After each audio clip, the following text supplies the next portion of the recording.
Hey guys, it's me here again, and this honestly just came to me recently, and I think it's a good thing to talk about. This is, besides just a normal, my little speed draw thing, it's going to be a what markers I feel you should start out with in your, I don't want to say art career, but I'll just say art life. If you're a hobbyist, if you're a kid starting out, if you're an adult trying to get into it now. This is my opinion on markers that you should start with. I feel, before I say anything else, you should start with a set of grays. The reason for this is I feel that a set of grays will help you learn about shading, about how the markers work, depth, which colors blend with which colors, and you might say, well, what are you talking about, Michelle? What colors blend with which colors if you're just using grays? So these are the grays I currently own. And as you can see, I'm trying to get this right, because I'm probably going to end up flipping the camera because I think this is backwards, but this is my first set of full grays I have. Now, I got this for my birthday, I believe, last year. Cody got me an entire set of toner grays. Before that, as you can see, I had bits and pieces of other grays, and I have, I got cool grays, warm grays, and I think they're neutral grays. Yeah, neutral grays. And these two are just the blacks. But I feel you should get a gray set, so like I said, you can understand if you even like markers. I know lots of people who like save up, or they ask for it, or they get it for a gift, as they get an entire set of Copics. And yes, that's well, but I feel like the colors could be a bit overwhelming at first. I know I was when I first got a set of Copics. And because of that, I didn't really know how to use them properly. I didn't know how to mix colors. I didn't know how to prevent streaking.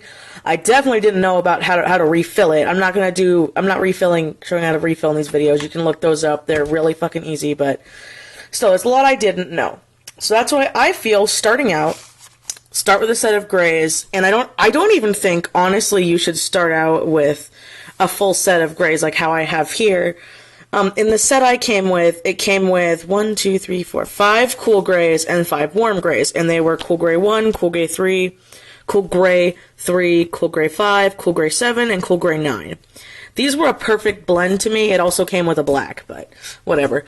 And same for the warm grays. The neutral grays I collected over the year. I got over years and stuff, and I only have 3 of those, but I feel you should start off with these, and you should start just practicing. Now, I'm going to show a little thing I made that I learned in my art class from high school. This is a high school art exercise, and it wasn't with markers, it was written with paint. But I believe this exercise could be good for anybody, and I feel like people should do it just as practice, even though it might seem boring as all hell. Alright, so alright, I'm using my, as you saw in my sketchbook, I had some extra Rendr paper, and I just cut one of the spare pieces out to work on it, because I didn't want to, oh, sorry, I hit the camera. I didn't want to have the stuff blend on the paper, so I have a circle. I'm going to try to do 3D shading, a cylinder 3D shading, and a triangle. I'm not going to have the triangle be 3D shading. I'm going to have the triangle just be a flat shading, kind of like when you're shading in a person. And after I fill in these, I'll explain a little bit more about depth and stuff. And I also have this picture I'll be coloring to prove my point. I'm going to be only using my, for this, I'm going to be using my full set of grays because I want to add depth to the picture.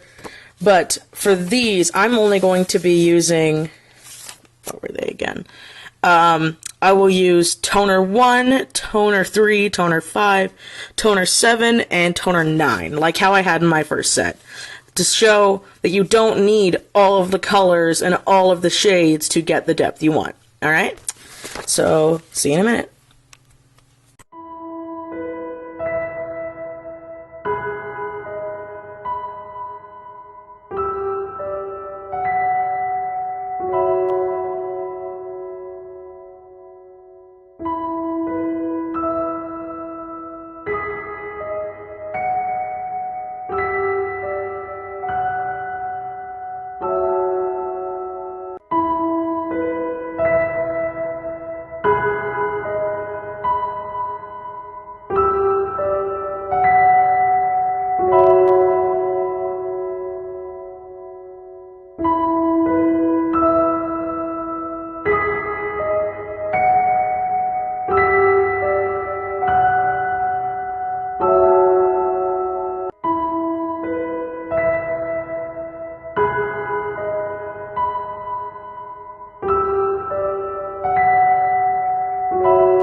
Alright, so I went back through and I did a little bit of, I used the white Uniball Signa pen to just add a little bit of highlights to it to prove my point. Now, I only used, as you saw, these grays, which originally, yeah, the toners don't come in a set that I know of, like the 32 set, the 42 set, whatever, because in my first set, I had the cool grays and the warm grays.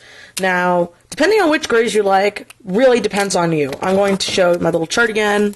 Sorry, it's in this little sleeve. My friend Andra gave it to me when I visited her, and she helped me out here. So as you can see, it all depends on preference. To me, it really doesn't matter when starting out which grays you like, up to you. Cool grays have more of a bluish tint to it, so if your favorite colors are more along the lines of purples and blues and that kind of thing, then I would suggest getting either a neutral gray or a cool gray set of grays, just to practice with. Again, this way you're also saving money, you're learning how to shade, you're learning how the markers work, you're learning how fast you want to work. Now for me, I really enjoy purples and stuff, so I love the cool grays most. But once I got the toner grays, which to me feels much more like I'll say an artificial gray, because as a lot of artists know who do color theory, black, pure black is really bad in most pictures unless you're going for a pure black and white picture. Most of the time you want to try to make your own blacks, but that's all about color theory. That's where you mix a crap ton of colors to get black. And then you add, you add a little bit of whites in there to, lighten the black, so you can get either like a warm gray, which is more of a brownish, reddish, orangey-ish, warmer gray. Obviously, it's called warm gray, so, think of warm colors, cool gray for cool colors. Neutral, then again, like I said, from the few I have, it looks like more of a cool gray. To me, the toners look more like a neutral, artificial gray. Like, if you were to go into Photoshop or MS Paint or Sci, and just take the little thingy and go it all the way to one side to where it's just the black and white, you'd get more along the lines of these. So, yeah. That's up to you what you want to get, and like I said, this is good for practice. I feel this is why it's good to start off with just a few colors, learn how to shade, learn how the markers work, learn what you like, learn depth. I kind of regret doing the little whites here, but other than that, I really like how everything else came out. And this is a simple exercise that I remember I learned in my first year of Art 1 at high school, which was, before college, before university. And I don't really have much expertise besides that. I just took art classes in high school and a couple of, I shouldn't even say a couple, I took a graphic design class in college, which you can actually watch the video. I want a little boop, a little annotation here to see what I'm talking about. But this way you just get used to shapes and shading, and it helps you figure out what you want. I know some people who, I like kind of a blended style with Copics. I don't like it being flat like a cel-shaded style, but I also don't like it being a perfect painterly style either. So this depends on you. You could, again, this is really well blended in my opinion for just using this number of grays, and I didn't use the colorless blender, and I just used the grays I said before, which you saw. And so now I'm going to color this picture with the rest of my toner grays to show about values. Alright, so let's do this.